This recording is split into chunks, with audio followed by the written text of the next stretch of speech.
Hey, so I hope everyone is doing well. And in this video, I wanted to summarize the last three videos I've made about practicing, just to condense it into my top 10 tips. And in the previous videos, I get much more in depth about each one of these areas. So you can check those videos out under the guitar lesson and extras section on my channel here. But I created the list here in kind of a bullet point way.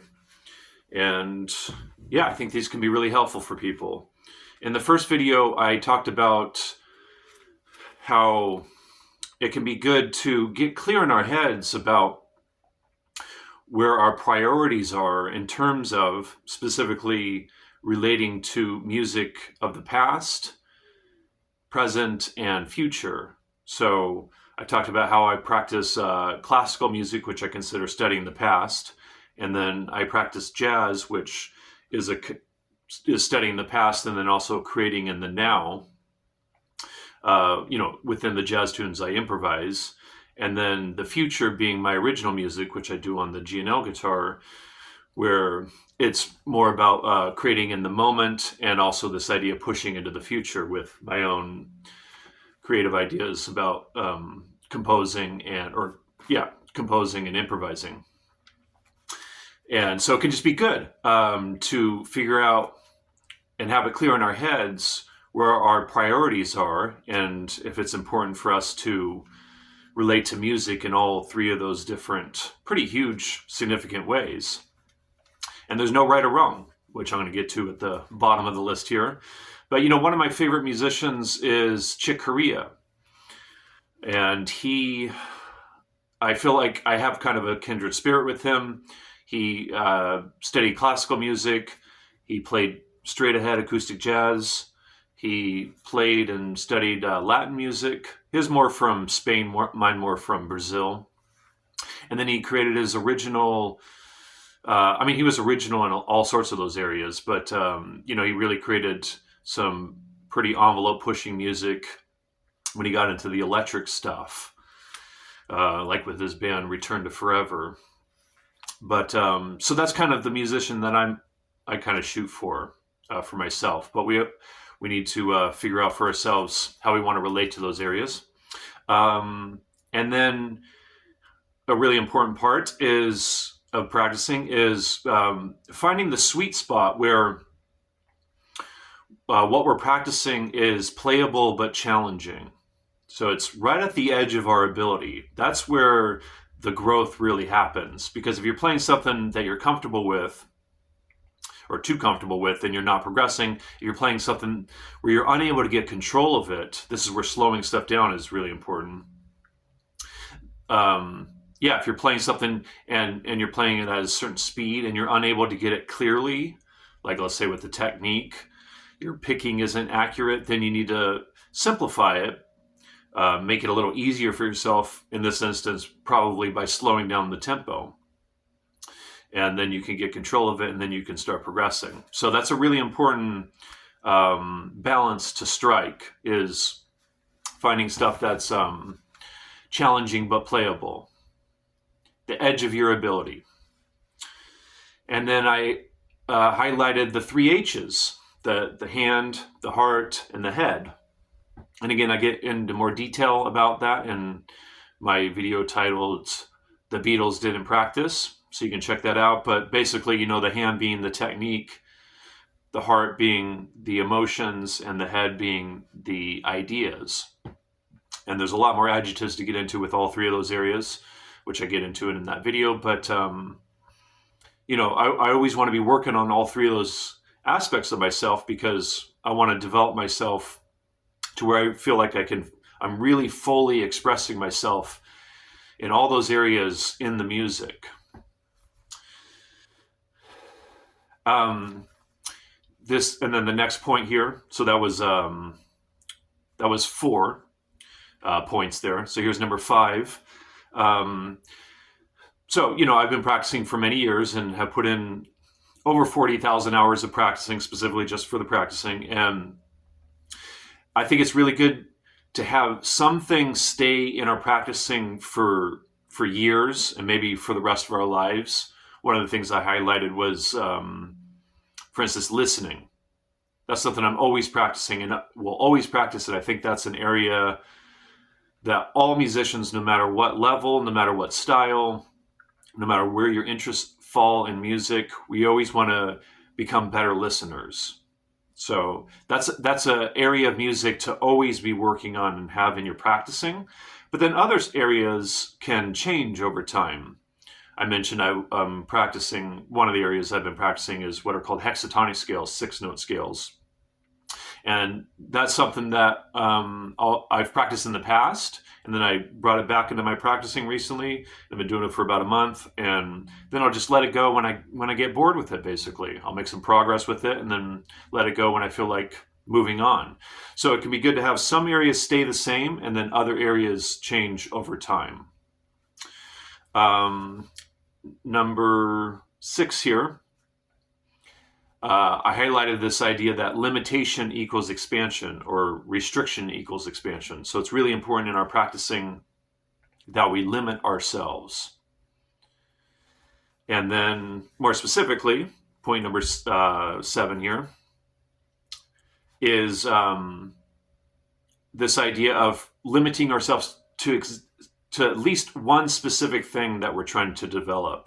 And when we're practicing, we can only really consider and be conscious of one or two things at the same time. And so I think it's really good to focus at least on one thing in particular that you're trying to develop in your practicing. Don't at one time try to be focusing on 10 things, But yeah, okay. I'm gonna get more into that in point number 9 here, but here's point number 8. Really important that we personalize how we practice. As I talked about in a previous video, that's part of the beauty of music, is that we can personalize all the different ways in which we're interacting with music. And so practicing is one of those areas of music that we can personalize. And again, that's what all the greats have done and do. And then it's really good to, in your practicing, to have some amount of time where you just play. You're just playing. And which leads me to the point that I wanted to get to about limiting ourselves to at least one thing. That's I think the biggest difference between practicing and playing is when we're practicing, we're focused on at least one specific area that we're trying to develop. Whereas when we're playing, we're not trying to develop anything other than just express the music. And that's where our focus should be, is just on making the music happening by, from a listener standpoint. Listen, if we're playing in a band, just listening to the band, or if we're at home just practicing, just listening to, if you're playing with a loop, let's say, you're listening very closely to the loop and what you're playing. So it's just playing. And that's really important. One reason why I think that's really important is, there's many reasons, but one reason is many years ago, I was gigging. I had regular gigs and with my own bands. And I found myself in practice mode on the gigs, because I would practice pretty much all day and then go to the gig at night. And on the gig, I was thinking about whatever it was I was practicing during the day. I was on the gig thinking about that. Whatever it was I was practicing. That was at kind of the forefront of my mind. I mean, I was making music happen, and I really doubt that anyone in the audience could tell the difference, what was going on with the music, but it did block me from just making music happen. And so I think it's really good in our practice sessions to just have time where we just play, so that when we go to the gig, we have the experience of just playing. And even just if we're just playing for one other individual, or even just for ourselves, we want to be able to just sit down with the guitar and just play music. We don't always want to be in practice mode. So, and that's the thing, we have to get good at turning off that part of our brain, turning off the practicing part of our brain, and going into playing mode. So it's good to practice just playing. And then the last point here is to figure out how to make it fun for yourself. That is obviously part of the personalizing of the practicing. But I'm someone that enjoys practicing all sorts of different stuff in music. On the classical stuff, I enjoy practicing technique and the pieces, and I enjoy doing all that stuff. But for some people, that can be very boring. So one way that can be helpful to make it more fun is by picking an area of music to focus on that you want to develop. I mentioned hexatonic scale. So in the context of creating music, I can limit myself to a specific hexatonic scale while making music with it. So being creative with it.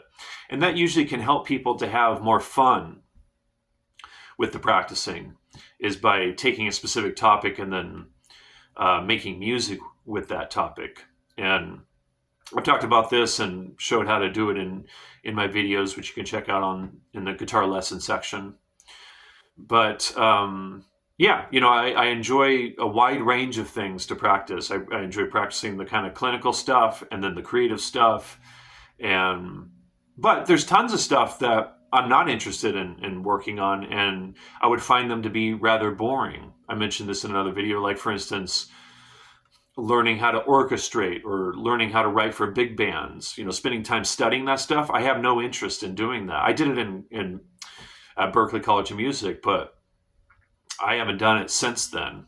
And so that wouldn't be fun for me to study that stuff because I'm not interested in that stuff. So yeah, again, it's connected to the personalizing part, but really important that whatever it is that we're working on and practicing and want to get better at, that we figure out some way to make it fun for ourselves, because that'll make you want to do it. How I'm able to practice for the multiple amount of hours I do on a regular basis, some days are more than others, but is the fact that I find it really fun to practice music and play music. And so that's something to figure out for yourself. And, as I continue to make videos, I'm going to get more into all these different areas of practicing, because as we know, music is very complicated. So there's so much more to get into, even with these 10 topics themselves and then more topics. So just wanted to highlight these 10 because I think these can be really helpful for people to factor into their practicing. All right, thanks for watching and for listening. And yeah, I hope you find these helpful.